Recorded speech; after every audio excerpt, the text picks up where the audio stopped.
Hariom students, स्वागत है आपका free study bye Lodhi sir के यूट्यूब चैनल में। मैं कृपाल लोधी।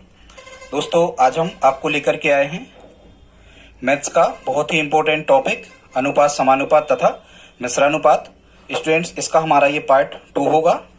पार्ट फर्स्ट हम अपलोड कर चुके हैं, आप हमारी प्लेलिस्ट में जाकर के देख सकते हैं। डिस्क्रिप्शन में लिंक पर भी आप क्लिक करके वहां तक पहुंच सकते हैं। दोस्तों, आप किसी भी प्रकार के कॉम्पिटिटिव एग्जाम की तैयारी यदि कर रहे हैं तो आज का टॉपिक आपके लिए बहुत ही इंपॉर्टेंट होने वाला है।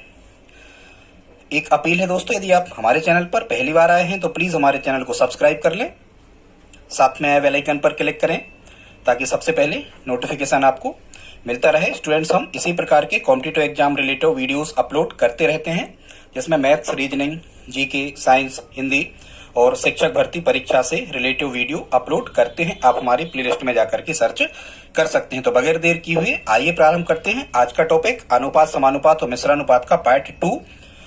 स्टूडेंट्स, इसके पहले हमने जो फर्स्ट वीडियो अपलोड किया था इसमें हम 10 टाइप के क्वेश्चंस आपको बता चुके थे। आज हम आपको प्रारंभ करेंगे लगभग 7 से 8 टाइप हम आपको बताने वाले हैं। 11 टाइप से प्रारंभ करते हैं। तो फर्स्ट क्वेश्चन हमने लिया है, कह रहे हैं यदि कह रहे हैं 9:25 का वर्गानुपात, वर्गमूलानुपात, व्युत्क्रमानुपात और प्रतिलोमानुपात ज्ञात कीजिए। हालांकि एक चीज आप ध्यान रखना, ये व्युत्क्रमानुपात और प्रतिलोमानुपात स्टूडेंट्स ये एक ही कहलाते हैं, ठीक है। तो 9:25 का पहले हमें क्या निकालना है, वर्गानुपात। स्टूडेंट ध्यान से सुनना आप, बहुत ही इंपॉर्टेंट फैक्ट है ये। हैं छोटे छोटे से, पर जब कभी आते हैं एग्जाम में हमने देखा है, और यदि आ जाते हैं तो आपसे बनते नहीं, आज के बाद आपसे बनने लगेंगे। तो वर्गानुपात का स्टूडेंट्स मतलब क्या होता है कि 9:25 मतलब हम क्या लिखेंगे, 9/25। और यदि वर्गानुपात कह रहे हैं तो हम इनका क्या कर देंगे, वर्ग। 9 का वर्ग 9 नाम 81 और 25 का वर्ग 25 25 हम 625। तो 81/625 इसका वर्गानुपात होगा, या इसको हम लिख सकते हैं 81:625। ये हमारा क्या होगा, आंसर होगा। आई होप आपको समझ में आया होगा स्टूडेंट। दूसरा कह रहे हैं वर्गमूलानुपात। यदि वर्गमूलानुपात कह रहे हैं तो हमें क्या कर देना है, इनके वर्गमूलों का अनुपात निकालना है। तो ये हो गया क्या, वर्गानुपात। अब हम निकालते हैं इनका क्या, वर्गमूलानुपात। तो स्टूडेंट्स, जब हम इनका वर्गमूलानुपात निकाल रहे होंगे तो वर्गमूलानुपात इनका हमें क्या मिल रहा होगा, हम 9/25 लिख करके इन पर वर्गमूल लगा देंगे। अब आप जानते हो 9 का वर्गमूल कितना होता है स्टूडेंट्स, तो 9 का वर्गमूल होता है 3 और 25 का वर्गमूल कितना होता है 5। तो 3/5, या इसी को हम कह सकते हैं 3:5। ये हमारा क्या होगा, इसका आंसर होगा वर्गमूलानुपात, ठीक है। फिर कह रहे हैं स्टूडेंट्स व्युत्क्रमानुपात या प्रतिलोमानुपात। तो बिल्कुल वही है, वही कहलाता है व्युत्क्रमानुपात और वही कहलाता है स्टूडेंट्स क्या, प्रतिलोमानुपात। तो जब हम इनका प्रतिलोमानुपात निकाल रहे होंगे, जब हम इनका स्टूडेंट्स प्रतिलोमानुपात या व्युत्क्रमानुपात निकाल रहे होंगे, एक ही बात होती है। तो प्रतिलोम मतलब होता है आपको ऊपर का नीचे, नीचे का ऊपर कर देना है। इनवर्स मतलब व्युत्क्रम ही निकाल देना है। तो 9/25 का कितना हो जाएगा, 25/9। और 25/9 को हम स्टूडेंट्स क्या लिख सकते हैं, 25:9। और ये 25:9 स्टूडेंट्स ये क्या होगा, हमारा आंसर होगा।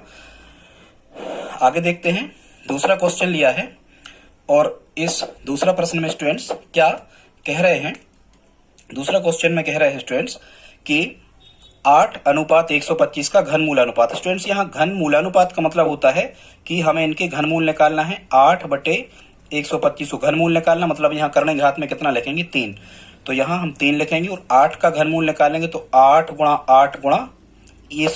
के गुणनखंड 2 × 2 × 2 यहाँ लिखेंगे, और बटे में 25 के गुणनखंड 5 × 5 × 5, 125 के 2 दूनी 4 दूनी 8 और 55 25 पंचे 125। यहाँ स्टूडेंट जितने की करनी घात होती है, घनमूल मतलब 3 की करनी घात, तो उतने के जोड़ा यहाँ से बन के निकलते हैं। तो 3 2 के 1 2 और 3 5 के 1 5, तो 2/5, या हम क्या कहेंगे स्टूडेंट्स 2:5, इसका क्या हो जाएगा, आंसर हो जाएगा।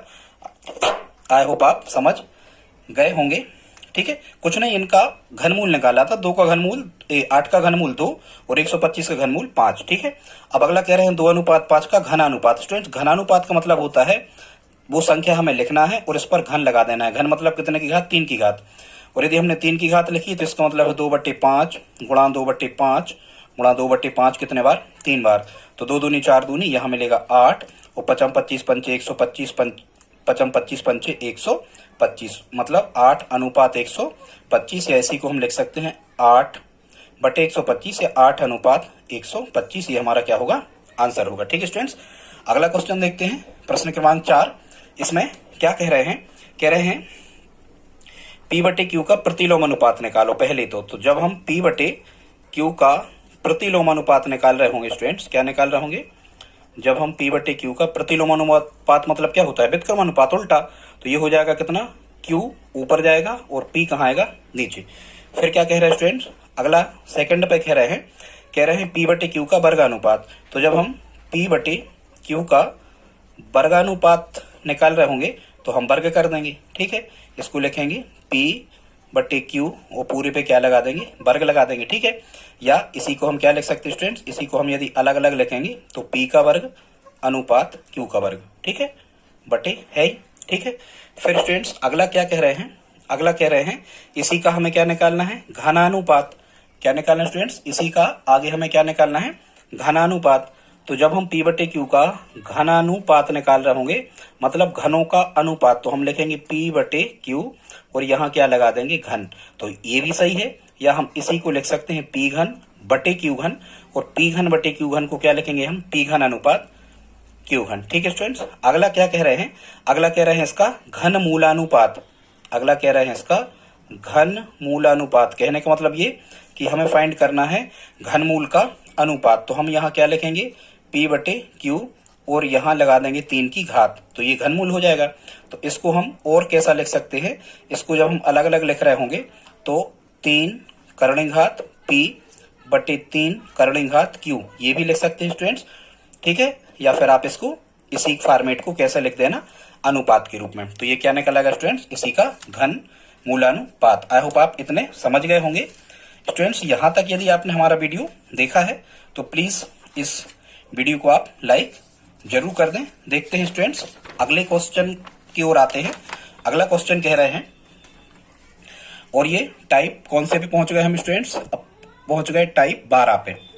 ठीक है, टाइप 12 में क्या फाइंड करना है हमें, तो टाइप 12 में हम आपको मध्यानुपाती, प्रथमानुपाती, तृतीयानुपाती, चतुर्थानुपाती निकालना बताएंगे। कह रहे हैं यदि किसी समानुपात के दूसरे, तीसरे और चौथे पद क्रमशः 9, 9 व 27 है तो प्रथम पद का मान क्या होगा। इसी को कहते हैं स्टूडेंट्स क्या, हम प्रथम अनुपाती या प्रथम समानुपाती, इसी को कहते हैं। ठीक है, तो जो भी आपको निकालना हो, मध्यानुपाती, प्रथमानुपाती, द्वितीय अनुपाती, उसी को आप क्या मान लिया करें, x माना हुआ है, x है। ये लिखना करना नहीं होता है, समझा रहे हैं, इसलिए हम वहां पर ये नोट कर रहे हैं। ठीक है स्टूडेंट्स, तो प्रथमानुपात यदि आपको निकालना है तो प्रथम ही जगह पे x मान लो, तो x अनुपात 9, ये दूसरा पद था 9, यहाँ लिखा है ये दूसरा 9, फिर तीसरा कितना था, फिर से 9, और चौथा कितना था, 27।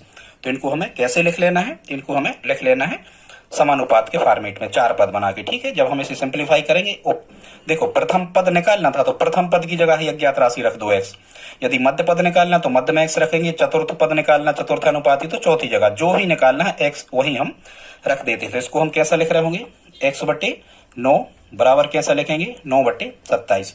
बटे में संख्या लिखी, बीच में बराबर क्या करोगे, त्रिगुणा x का 27 में पहले अज्ञात राशि का कर लो, तो 27x बराबर 9 का 9 में करके लिख लो। जब हम यहाँ x का मान निकाल रहे होंगे तो ये मिलेगा 9 गुणा 9 बटे 27, कहाँ जाएंगे नीचे, 9 से 27 3 बार कटेंगे, 3 से 9 3 बार कटेंगे, तो यहाँ x बराबर कितना आ जाएगा, 3 आ जाएगा, और 3 ही हमारा क्या होगा स्टूडेंट्स, आंसर होगा। ठीक है, क्योंकि 3 बटे 9 1 बटे 3, 9 बटे 27 1 बटे 3, इस टाइप से। ठीक है स्टूडेंट्स, अगला क्वेश्चन देखते हैं। अगला टाइप 13 है, ये यहाँ प्रथमानुपाती निकालना बताया। यहाँ कह रहे हैं मध्य का अनुपात ज्ञात करना सीखो। अब आप इसी को कहते हैं हम मध्य का अनुपात, और इसी को कहते हैं बीच का अनुपात, और इसी को कहते हैं मध्य समानुपाती, और इसी को कहते हैं मध्यानुपाती। कुछ भी आ जाए, और स्टूडेंट्स ये हम आपको अंकों का बता रहे हैं निकालना, ये केवल अंकों का नहीं होता है, ये दशमलव का हो सकता है, XYZ ABCD के निकल सकते हैं, ये भिन्न का हो सकता है, ये परसेंटेज का हो सकता है, किसी का भी मध्यानुपाती हो सकता है। बस जो भी आपको निकालना है वो x मान लो। जैसे 36 और 49 का मध्यानुपाती पूछ रहे हैं तो माना x है। अब यदि x है और 36 और कितने का निकालना है, 49 का, तो x आप बीच में लिख दो, तो इसको लिखेंगे 36 अनुपात x अनुपात 49। ठीक है, यदि 3 पद दिए रहते हैं, ध्यान से सुनना, यदि प्रथमानुपात निकालना था तो पहली जगह x माना, मध्यानुपाती निकालना तो मध्य में x मान लो। ठीक है, अभी हम तृतीयानुपाती निकालेंगे तो तीसरी जगह x मानेंगे, और जब चतुर्थानुपाती निकालेंगे तो चौथी जगह x मानेंगे। तो इसको आप क्या लिख सकते, यदि मध्य पद 3 पद यदि दिए रहे तो बीच का पद रिपीट होता है, इसको हम लिख रहे होंगे 36 बटे x बराबर x बटे 49। बटे में संख्याएं लिखी, बीच में क्या लगा बराबर, तो आप इसको कैसे करोगे, तिरक गुणा x का x में तो x वर्ग, और 36 का 49 में करना नहीं है, करके लिख लो 36 गुणा 49। जब आप यहाँ से वर्ग हटाओगे तो सामने यहाँ क्या लगेगा, इस पर 36 गुणा 49 पे वर्गमूल लगेगा। इसके बाद से यहाँ देखें x बराबर, अब 36 का वर्गमूल 6 होता है, चाहो तो आप ऐसा लिख लो 6 गुणा 6, और 49 को लिख लो आप कितना 7 गुणा 7 इस 49 की जगह, ठीक है। तो यहाँ करणी घात कुछ नहीं तो 2 होती है, 2 2 के जोड़ा बन के बाहर निकलते हैं, 2 6 के 1 6 और 2 7 के 1 7, करणी हट जाती है जब 2 2 के जोड़ा बन के निकलते हैं। 6 7 कितना आ जाएगा 42 आ जाएगा, और 42 ही हमारा स्टूडेंट्स क्या होगा, आंसर होगा। आई होप आपको समझ में आया होगा। अगला क्वेश्चन देखते स्टूडेंट्स, सेकंड इसी का कह रहे हैं 0.32 तथा 0.02 का मध्य समानुपाती या मध्य अनुपाती या बीच का अनुपात क्या होगा। वही आपको फाइंड करना है, बीच का अनुपात ही निकालना है। तो माना बीच का अनुपात x है, तो आप कैसा लिखोगे 0.32 अनुपात x अनुपात 0.02। जैसा कि हमने बताया था कि ये भिन्नों के भी निकल सकते हैं, एक्स वाई जेड एबीसीडी के भी निकल सकते हैं, दशमलव के भी, ठीक है, PQRS कुछ के भी, बस आपसे तो विधि बनना चाहिए, तो आप किसी का भी आ जाए आप बड़ी आसानी से निकाल सकते हैं, ठीक है स्टूडेंट। तो देखते हैं कैसे इसको हम कर रहे होंगे। तो मध्य पद को हमें 2 बार लिखना होता है, यदि 3 पद लिखे होते तो इसको हम लिखेंगे 0.32 बटे x बराबर x बटे 0.02। इस टाइप से इनको हम लिख रहे होंगे। जब इसे आप क्या करोगे स्टूडेंट, जब आप इसे सिंप्लीफाई करोगे तो x का करना x में गुणा, तो x का जब आप x में गुणा करोगे तो ये आ जाएगा x स्क्वायर, और यहाँ 0.32 का गुणा होगा 0.02 में, ठीक है स्टूडेंट्स। जब आप यहाँ से मान निकालोगे x स्क्वायर का, चाहो तो ये गुणा कर लो, तो ये कितने हो जाएंगे 32 दूनी 32 दूनी कितने हो जाएंगे स्टूडेंट्स, यहाँ पर 32 दूनी 64, ठीक है, और 2 और 2 4, 4 अंक बाद क्या लगेगा दशमलव, तो यहाँ आ जाएगा 0.0064, ठीक है, करके देखना आप गुणा, इतना ही आएगा, ठीक है। 0. या देखो फिर से लिख दे रहे हैं हम, ये गुणनफल कितना आएगा 0.0064, ठीक है, इतना आएगा। जब आप यहाँ से x का मान निकालोगे तो ये कहाँ जाएंगे वर्गमूल में 0.0064, ठीक है स्टूडेंट। जब आप इनका वर्गमूल निकाल रहे होगे तो 2 शून्य का वर्गमूल क्या होगा, शून्य तो यहाँ रहेगा, 2 शून्य का वर्गमूल क्या होगा 1 शून्य, और 64 का वर्गमूल 8 अठैया 64, ठीक है। 2 अंकों की संख्या का वर्गमूल 1 अंक की संख्या होती है, तो x बराबर कितना आ जाएगा स्टूडेंट्स यहाँ पर 0.08, और यही 0.08 इसका स्टूडेंट्स क्या होगा मध्य समानुपाती, या फिर हम इसी को क्या कहते हैं मध्य अनुपात। स्टूडेंट्स आई होप आप समझ गए होंगे, जो भी हमें निकालना है वही हमें क्या करना है स्टूडेंट्स, वही हमें x को मानना है, ठीक है। देखते हैं अगले क्वेश्चन टाइप 13 के बाद में आ जाते हैं टाइप 14 पे। यहाँ स्टूडेंट्स हमने बदला है कुछ, यहाँ क्या कह रहे हैं, यहाँ कह रहे हैं यहाँ हमें क्या निकालना है स्टूडेंट्स, यहाँ पर हमें निकालना है 9, ये टाइप 14 है, 9 और 12 का तीसरा अनुपात, या इसी को कहते हैं तृतीय अनुपाती। ध्यान रखना यदि तृतीय अनुपाती निकालना है तो तीसरी जगह x मानना, तो हम इसको कैसे लिख सकते हैं 9 अनुपात 12 अनुपात x। देखो प्रथमानुपाती, मध्य अनुपाती, तृतीय अनुपाती।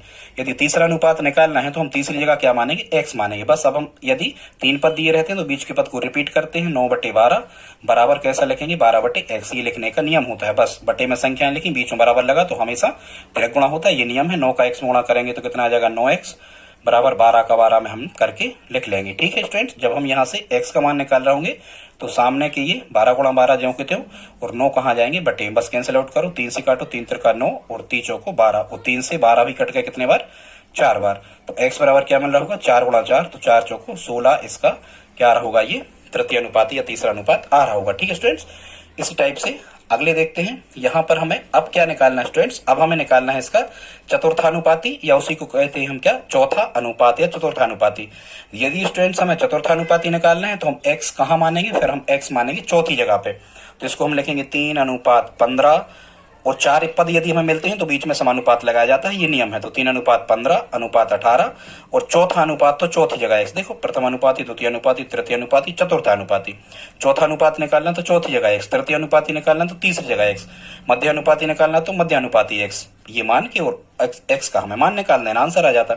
अब इसको हम कैसा लिखेंगे, इसको हम लिख रहे होंगे 3/15 बराबर 18/x। ठीक है, बस इसे सिंप्लीफाई कर दो, बटे में संख्याएं लिखी, बीच में बराबर त्रिगुणा, 3 का x में कितना आ जाएगा 3x, और 15 का 18 में करो नहीं, करके लिख लो 15 गुणा 18। जब यहाँ से इसके बाद यहाँ देखें स्टूडेंट, जब हम यहाँ से x का मान निकाल रहे होंगे तो ये 15 गुणा 18 जो कितने, और ये 3 कहाँ जाएंगे बटे में, 3 से 18 कितनी बार कट गए 6 बार। ठीक है, बस 15 छक्का 90, ये 90 इसका चतुर्थानुपाती, और ये क्या हो जाएगा हमारा आंसर हो जाएगा। ठीक है, इसी प्रकार स्टूडेंट्स एक क्वेश्चन और देखते हैं, इसमें क्या कह रहे हैं, इसमें AC BC और CA का चौथा अनुपात निकालना, तो इसको भी हम ठीक उसी प्रकार से लिख लेते हैं। ठीक है, इसको भी हम कैसा लिखेंगे, माना चौथा अनुपात x है तो हम लिखेंगे AC अनुपात BC समानुपात CA अनुपात चौथी जगह x। बस अब अनुपात मतलब बट्टी, तो इसको लिखेंगे AC बट्टी BC, समानुपात मतलब बराबर, और CA बट्टी x। ठीक है, यहाँ C से C कट गए ऊपर नीचे की, तो काट दो, केवल कितना बचा, यहाँ बचा A बट्टी B बराबर CA बटे x। दो संख्याएं बटे में लिखी, बीच में लगा बराबर, क्या करोगे त्रिगुणा, A का x में करोगे तो यहाँ कितना आ जाएगा AX, फिर बराबर लगाते हैं, B का CA में करोगे तो BCA, या क्रम से चलें तो ABC, ऐसा भी लिख सकते हैं। इसलिए जब हम x का मान यहाँ निकाल रहे होंगे तो ये ABC जो कितने हो, और x के साथ में क्या लिखा था A आ जाएगा बटे में, और चूंकि ये गुणा में है तो A से यहाँ कट जाएगा, तो x बराबर कितना बच जाएगा BC, और यही BC चतुर्थानुपाती होगा, यही हमारा क्या होगा स्टूडेंट्स आंसर होगा, क्योंकि उन्होंने यही हमसे कहा था। ठीक है, तो ये हो गए कितने टाइप, ये हो गए 15 टाइप। अब हम देख लेते हैं स्टूडेंट 16 टाइप। बस यदि यहां तक आपने देखा है, और प्लीज आप हमारे चैनल को सब्सक्राइब करें, free study bye Lodhi sir को सब्सक्राइब करें, क्योंकि हम इसी प्रकार से आपकी हेल्प करते रहते हैं, इसी प्रकार के इंपॉर्टेंट टॉपिक की वीडियो आपके लिए लाते रहते स्टूडेंट्स। पुलिस भर्ती की पूरी साइंस हमने लगा दी एक तरफ से, बिल्कुल टॉपिक वाइज जो उसमें आते हैं, बिल्कुल वही क्वेश्चन हमने इसमें लगाए हैं। ठीक है, अगला देखते हैं, ये अनुपात के नियम है, इनको कैसे हल करना है। यदि स्टूडेंट्स यहाँ में कभी दिया होता है A अनुपात B समानुपात C अनुपात D, अब यहाँ से प्रश्न क्या आते हैं कि वो दे देते हैं कि A अनुपात B समानुपात C अनुपात D यदि है तो निम्न में से कौन सा विकल्प व्युत्क्रमानुपात नियम का पालन कर रहा है, योगानुपात का या अंतरानुपात का या योगांतरानुपात का, इस टाइप से। ठीक है स्टूडेंट्स, तो इनको कैसे करते हैं देखते हैं। A अनुपात B समानुपात C अनुपात D दिया है, तो इनका व्युत्क्रमानुपात नियम यदि स्टूडेंट्स लगाते हैं तो ये A बटे B लिखे हैं। ठीक है, तो इनको हम लिख देते हैं B बटे A बराबर, और यहाँ अनुपात लगाना। ठीक है, E बटे B को क्या लिख दिया B बटे, और C बटे D को क्या लिख दिया D बटे C। बस ये लग गया क्या, ये हो गया व्युत्क्रमानुपात। इसी को हम कैसा लिख सकते हैं B अनुपात A, और बराबर माने समानुपात D अनुपात C। ये या ये दोनों कौन से नियम बन गए, ये बन गए स्टूडेंट कौन से, व्युत्क्रमानुपात नियम। ठीक है, फिर अगला क्या कह रहे हैं, अगला कह रहे हैं स्टूडेंट्स योगानुपात नियम। योगानुपात नियम क्या कहलाता है, यदि कोई फॉर्मेट हमें दिया है A बटे B और बराबर में क्या दिया है C अनुपात D, मतलब C बटे D, तो यहाँ स्टूडेंट्स हमें योगानुपात में क्या करना होता है, यहाँ भी हमें एक जोड़ देना है और यहाँ भी हमें एक जोड़ देना है। योगानुपात का मतलब ये होता है कि हमें दोनों पक्षों में एक एक जोड़ देना है। अब इसके बट्टे कुछ नहीं तो क्या कर दो एक, इसके बट्टे कुछ नहीं तो एक। अब यहाँ लघुत्तम ले लो, B और 1 का लघुत्तम कितना मिलेगा B का B में भाग दिया एक बार गया, 1 का A में गुणा A, धन ज्यों कहते हो, 1 का B में भाग दिया B बार गया, B का 1 में गुणा B, या यहाँ स्टूडेंट्स आप तरह गुणा कर दिया करें, A का A में A, धन लगा दो, B का 1 में B, ये मिल गया बराबर। यहाँ D और 1 का भाई कोई भिन्न लिखी रहती है, यदि वो बीच में धन लगा होता है तो हरों का लघुत्तम समवर्त लेके हल करते हैं, D और 1 का लघुत्तम समवर्त D, वैसा यहाँ होगा C का 1 में गुणा C धन D का 1 में गुणा D। तो यहाँ स्टूडेंट्स यदि A बटे B बराबर C बटे D दिया है, या A अनुपात B बराबर या समानुपात C अनुपात D दिया है, और कहते हैं कि इनका योगानुपात नियम क्या होगा, ये कुछ भी हो सकता है, ये PQRS के फॉर्मेट में भी हो सकते हैं, DEF के फॉर्मेट में हो सकते हैं, उससे कोई मतलब नहीं। जो भी अनुपात दिए हैं ये अंकों के पद में भी हो सकते हैं, 3 अनुपात 4 समानुपात 4 अनुपात 5, तो आपको एक जोड़ना है योगानुपात निकालते समय। ठीक है, योग करना है, और कितने का करना है, एक का, ध्यान देना दोनों पक्षों में एक जोड़ दो, कोई अंतर नहीं पड़ता। तो ये हमारा आंसर मिल जाएगा कितना, A धन B बटे B बराबर C धन D बटे D, या इसी को हम और कैसा लिख सकते, इसको हम लिख सकते हैं A धन B अनुपात कितना B और समानुपात C धन D अनुपात कितना लिख सकते D। तो ये भी योगानुपात है और ये भी योगानुपात है, जैसा आप समझे। ठीक है, दोनों सही है। अब हम देखते हैं स्टूडेंट्स अगला, इसमें क्या कह रहे हैं, अंतरानुपात। योगानुपात में जैसे हमने एक जोड़े थे, अंतरानुपात में हम वैसे ही अंतर करेंगे, मतलब कितने का अंतर करेंगे, एक का। योगानुपात में एक जोड़ना है और अंतरानुपात में एक घटाना है। तो क्या दिया था, ए बटे बी, जो कहते हम लिखते हैं ए बटे बी, और बराबर क्या दिया था, सी बटे डी। तो अंतरानुपात में क्या करना, दोनों तरफ से एक घटाना है, यहां भी ऋण एक करना है और सी बटे डी में से भी एक ऋण करना है। अंकों में दिए हो तो भी पी क्यू आर एस हमें एक करना है। अंतरानुपात नियम का मतलब ये होता है, एक के बटे कुछ नहीं तो एक लिख सकते, एक के बटे कुछ नहीं तो एक। बटे में संख्याएं लिखी, बीच में धन या ऋण, तो लघुत्तम ही लेंगे, बी और एक का लघुत्तम बी आएगा, त्रिगुणा करेंगे, ठीक है, या बी का बी में भाग दिया तो कट गए, एक बचा, एक का ए में गुणा ए, या त्रिगुणा कर दिया करें, ए का एक में गुणा ए ऋण बी का एक में गुणा बी, ये बराबर जो कहते हैं डी और एक का लघुत्तम डी आएगा। यहाँ भी इसी प्रकार से सी का एक में गुणा करोगे तो सी ऋण डी का एक में गुणा करोगे तो डी, ये मिल गया हमें।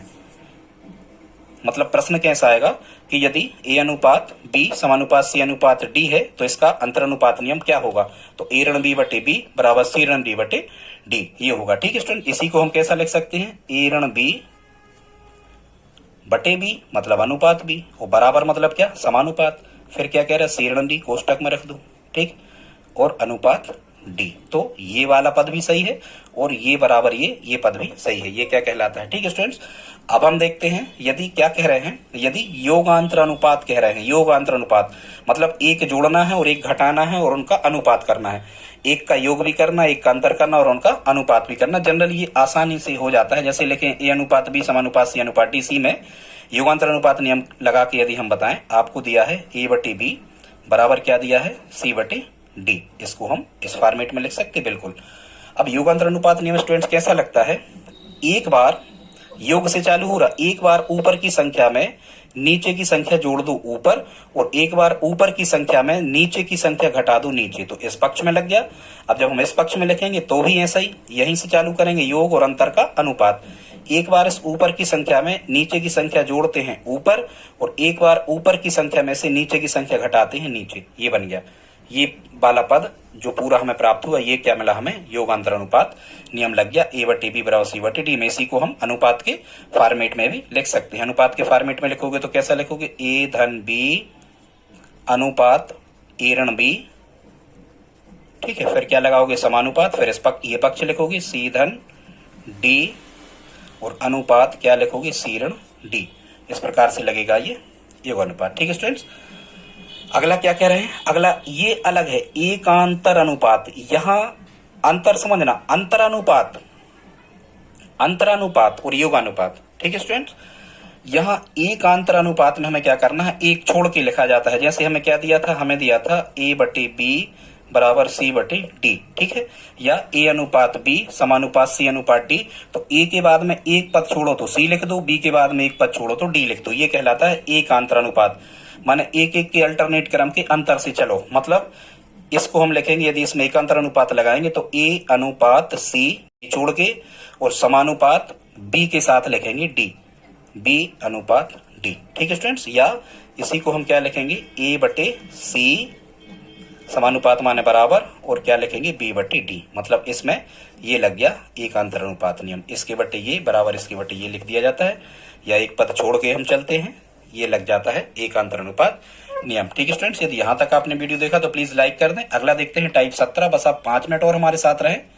अगला देखते हैं टाइप 17। इसमें स्टूडेंट्स क्या कह रहे हैं, टाइप 17 में कह रहे हैं यदि x बटे वाई, या वो ऐसा भी दे सकते थे कि यदि x अनुपात वाई बराबर 3 अनुपात 4 हो, ऐसा भी दे सकते थे साहब, तो हम फिर इसको इस फॉर्मेट में बना लेते, ठीक है।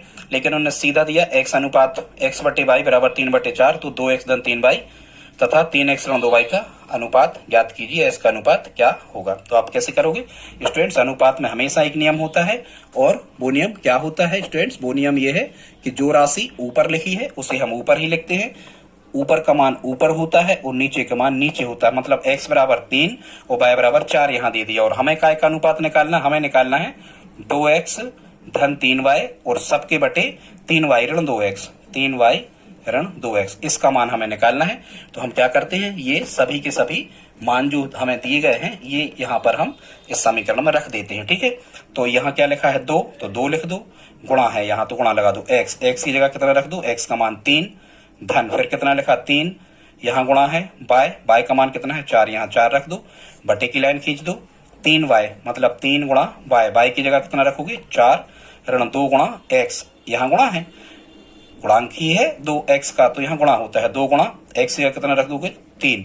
बस इसे आप सिंप्लीफाई कर लो, पहले गुणा करोगे तो 2 3 6 धन 3 चौको 12 बटे 3 चौको 12 ऋण 3 दूनी 6। जब हम इसे हल करेंगे तो 12 और 6 कितने आ जाएंगे 18। तो स्टूडेंट्स हम ये कह रहे थे यहाँ पर कितने हो गए 12 और 6 18, और 12 में से 6 घटाएंगे तो यहाँ कितने बचेंगे 6 बचेंगे। 6 से 18 कितने बार कट गए 3 बार। तो ये हमारा अनुपात कितना निकल के आया 3/1, और 3/1 को हम क्या लिख सकते हैं 3:1, और यही हमारा क्या होगा आंसर होगा। स्टूडेंट्स एक टाइप के क्वेश्चंस को हम और देख लेते हैं। ये टाइप 18 है, कह रहे हैं यदि 4x धन 3y अनुपात 6x धन 5y बराबर 11 हो तो x अनुपात y क्या होगा, या y अनुपात x, कुछ भी यहाँ से हमसे पूछा जा सकता है। तो इनको आइए देखते हैं कैसे करते हैं। सबसे पहले तो आपको इनको स्टूडेंट्स लिख लेना है।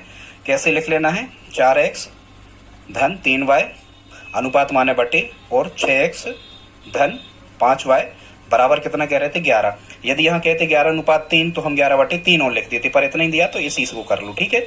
इसके बटे कुछ नहीं तो 1 कर दो।